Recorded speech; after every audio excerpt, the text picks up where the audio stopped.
This street no longer exists. In just a few years, everything you see here will vanish, not because it was abandoned, but because London will burn before the fire, before the ashes. This was a city of wood, smoke, and narrow streets, fragile, crowded, and unaware of what was coming. Walk down Cheapside on a Tuesday in 1665, and the shop signs hang so low you'd have to duck. Goldsmiths, silk merchants. The street smells like horse shit and expensive perfume at the same time. This is London a year before it burns. 500,000 people crammed into 1 square mile. Timber everywhere, thatch roofs, pitch corking. The whole city is kindling and nobody knows it yet.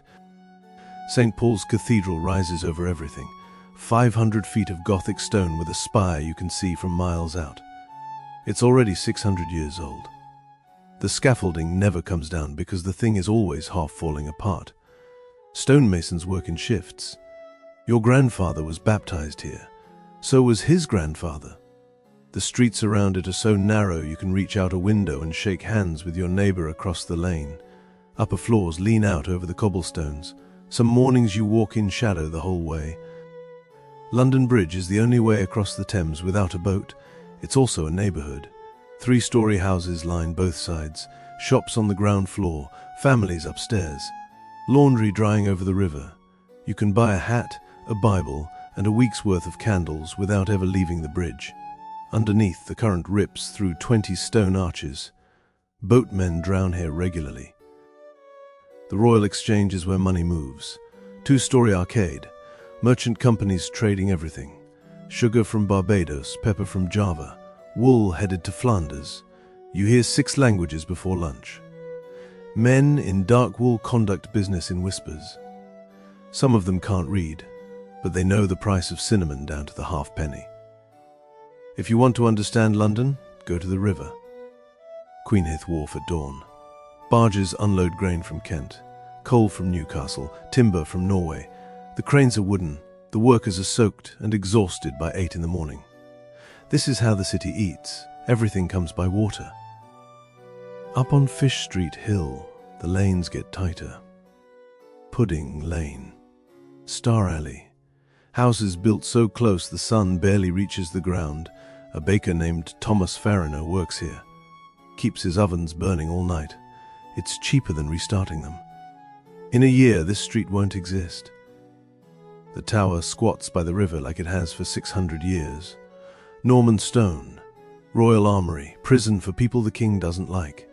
It's the only part of medieval London built to survive. The fire will prove that. Billingsgate in the morning is a wall of sound. Fish just off the boats, gulls screaming, women shouting prices in accents from Kent and Essex. Herring, mackerel, eel. If you're poor, you eat fish 4 days a week. If you're rich, you eat fish 4 days a week. Everybody eats fish. St. Paul's churchyard isn't just a cemetery. It's the centre of England's book trade. Printers, binders, booksellers stacking folios outside their shops. This is where ideas get sold. Puritan sermons, royalist pamphlets, Shakespeare quartos if you know who to ask. In 1666, a lot of this will turn to ash. Step inside a merchant's house on any decent street. Oak beams overhead, diamond pane windows. Furniture is sparse but solid, made to last 3 generations. Candlelight after dark. Fireplaces in every room because English winter doesn't care how much money you have. The smell is tallow and damp wool.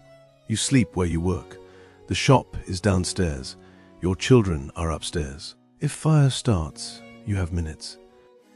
The Guildhall is stone, Gothic arches. The mayor and aldermen meet here to argue about taxes and sanitation and whose fault it is the streets flood every spring. They've been meeting here since 1411. The building has survived wars and plagues. It will survive the fire too, barely. Out on the Strand, you're getting close to Westminster. This is where power lives when it's not at Whitehall. Noblemen's estates with river gates and private docks, wide streets, actual space between buildings. You can see the sky. If you're walking here, you're either rich or delivering something to someone who is... But here's what nobody talks about: the noise. London is loud in a way we've forgotten. Iron-rimmed wagon, wheels on cobblestones. Church bells every hour from 60 parishes. Hammers in the smithies. Street vendors. Knife grinders. The river itself, constant, moving, working. The smell. Tanneries by the river. Slaughterhouses in Newgate. Open sewers in the side lanes. Brewery smoke, coal smoke from 10,000 chimneys. Baking bread if you're lucky.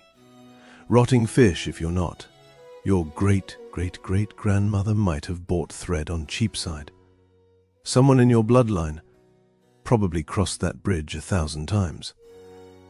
If you were born poor here, Fish Street Hill would be your whole world.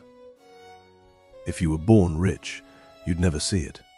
The medieval city, the London of Chaucer and Shakespeare, and every forgotten apprentice who ever walked Cheapside, erased in 4 days. This is what it looked like before. Drop a comment. Which city burns next?